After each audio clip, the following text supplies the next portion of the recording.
इस टॉपिक के अंदर हमने देखेंगे कि जो हमारी रिमेनिंग मेन्यू के अंदर हमारे ऑप्शंस मौजूद थे।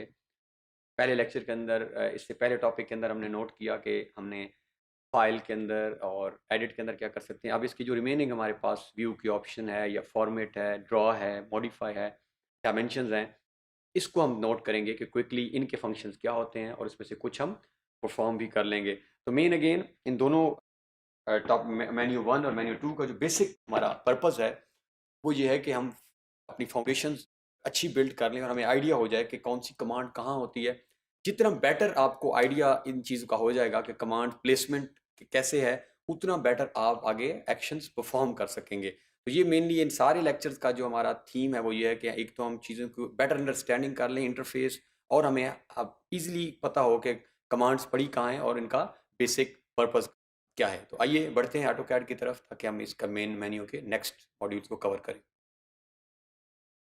ये हमारे पास ऑटोकैड की सेव्ड फाइल। अब हम दोबारा ऑटोकैड ओपन नहीं कर रहे हैं क्योंकि ऑलरेडी हम एक फाइल को सेव कर चुके हैं। अब अपनी सेव्ड फाइल के अंदर ही फर्दर वर्क करते हैं। तो हमने पहले लेक्चर के अंदर फाइल और एडिट को कवर किया। अब हम व्यू, जैसा कि ये वर्ड खुद ही क्लियर कर रहे थे कि इसके अंदर कुछ ऐसी ही चीज़ें होंगी जिसके अंदर आप किसी चीज़ को अगर देख रहे हैं और अगर आप उसको जूम करना चाह रहे हैं, यानी व्यू से रिलेटेड जो भी चीज़ें एक आप ऑब्जेक्ट को जैसे देखते हैं उसके बाद उसके अंदर किसी तरह की कोई चेंजेस अगर आप करना चाह रहे हैं या स्क्रीन जो नज़र आ रही है तो वो कर सकते हैं। तो इसके अंदर आपके पास जो है वैसे तो कमांड बहुत सारी है, हम क्विकली उन कमांड्स को देखेंगे जिनको हम यूज़ करते हैं आगे जाके और जो यूज़ आएंगी।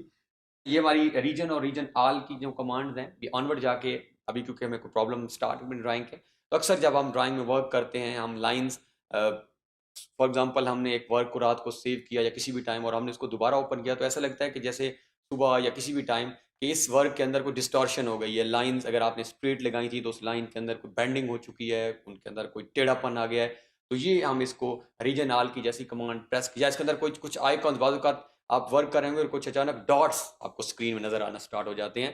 तो जैसे ही हम इन कमांड इसको कमांड ओरिजिनल को क्लिक करेंगे तो वो एक तो आपकी रिफ्रेश हो जाएगा और वो किसी तरह का जो डिस्टॉर्शन है वो आपकी फाइल के अंदर एंड हो जाएगा। इसके साथ हमारे पास जूम, क्योंकि तो हम ऑलरेडी कर चुके हैं इसके अंदर, या यहाँ पे जूम के मल्टीपल ऑप्शंस मौजूद हैं कि अगर आप जूम इसको किस तरह करना चाह रहे हैं, रियल टाइम करना चाह रहे हैं, प्रीवियस, विंडोज, डायनामिक, तो आप इसको वन बाय वन प्रैक्टिस करेंगे तो डिफरेंट जूम ऑप्शंस हैं आपके पास। पैन कमांड हम ऑलरेडी कर चुके हैं। अब यहाँ पे अगेन पैन के फर्दर ऑप्शंस भी हैं, लेफ्ट राइट, आप जिस तरफ उसको मूव करना चाह रहे हो।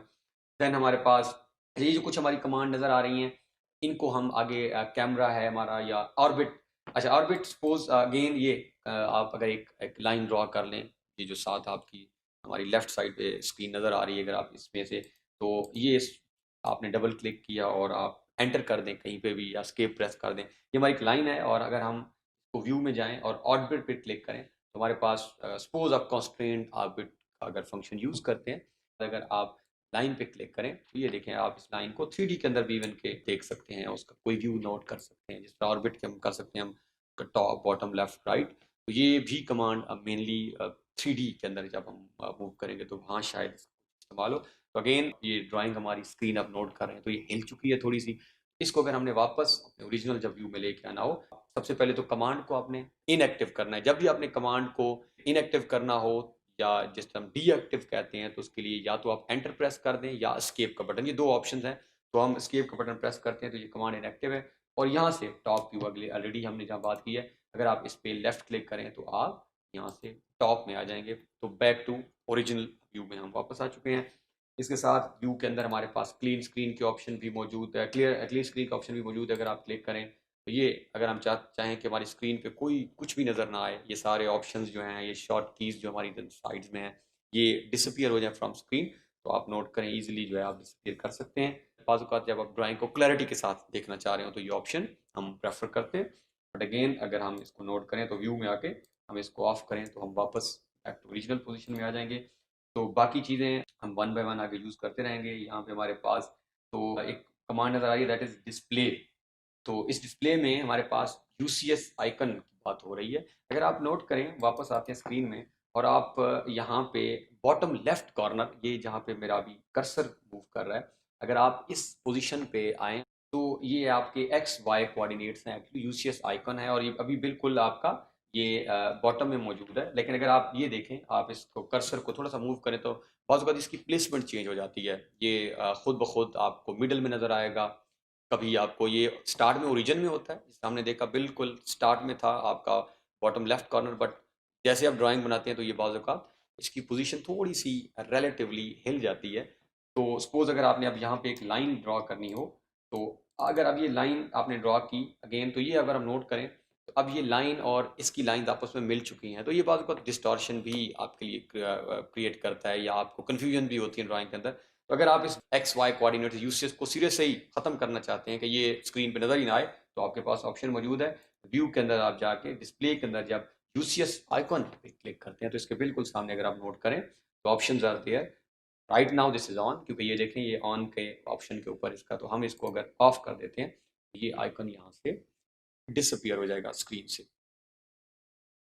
तो यूसेज के बाद अगर हम सामने डिस्प्ले में जाएँ और हम अगर चेक करना चाहें कि हमारे जो हमने एक्शंस परफॉर्म किए हैं, आपने एक ड्राइंग ओपन की है और आप उसके अंदर डिफरेंट कमांड्स को यूज़ कर रहे हैं, एंटर भी हो रहा है, लाइन्स भी लग रही हैं, और अगर आप चेक करना चाहें कि वो टेक्स्ट आपको कुछ पूछ लेता है या आप खुद से उसको देखना चाह रहे हैं कि मैंने कौन-कौन से एक्शंस अपनी ड्राइंग में ओपन से अब तक परफॉर्म किए हैं, आप यहाँ से सेम डिस्प्ले जहाँ यूसेज आइकन था, उसके सबसे लास्ट में आपके पास टेक्स्ट विंडो है। तो ये अगर आप नोट करें, तो ये वो कमांड्स हैं जो अभी हमने परफॉर्म किए। तो अभी हमने क्योंकि ज़्यादातर वो कुछ ड्रा तो किया ही नहीं है, तो हमने लाइन क्विकली लगा ली थी, तो ये लाइन का बता रहा है। यूसीएस आइकन ये अभी हमने थोड़ी देर पहले जो ऑपरेट किया है, तो ये आपको एक्चुअली आपकी जो एक्शंस आपने परफॉर्म किए हैं उसको लिस्ट डाउन करके वो लिस्ट आपके सामने, इसके आपके पास शॉर्ट की भी मौजूद है।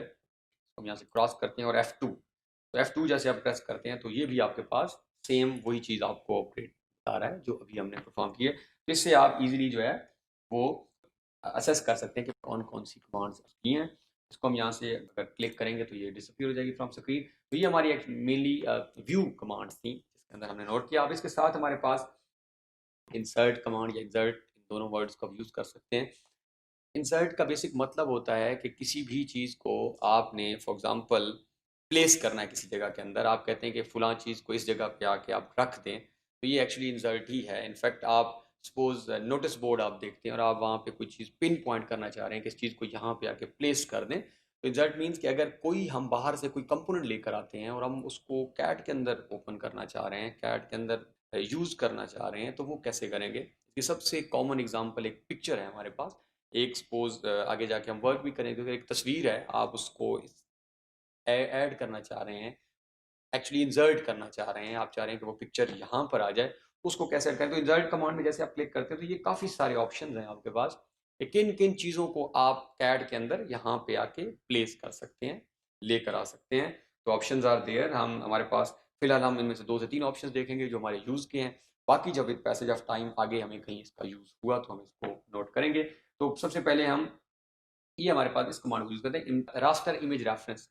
Raster image reference means raster image कोई भी इमेज जो हमारे पास मौजूद है, हमारी पिक्चर मौजूद है, हमारे पास कोई डिजिटल स्कैन्ड इमेज हमारी ड्राइव में पड़ा है, हमारे पास किसी एरिया की तस्वीर है, किसी बिल्डिंग की तस्वीर है, हमने कोई कैमरा से पिक्चर की हुई है और हम उसको ऐड करना चाह रहे हैं, तो हम रास्टर इमेज रेफरेंस के ऊपर क्लिक करते हैं। यहाँ पे आप किसी भी जगह पे आपके पास किसी तरह का कोई इमेज मौजूद है, हम उसे एक्सेस करते हैं, हम डेस्कटॉप पे जाते हैं, तो ये हमारे पास कोई फ़ाइल है, एबीसी, सपोज़ हम इसे ओपन करना चाहें।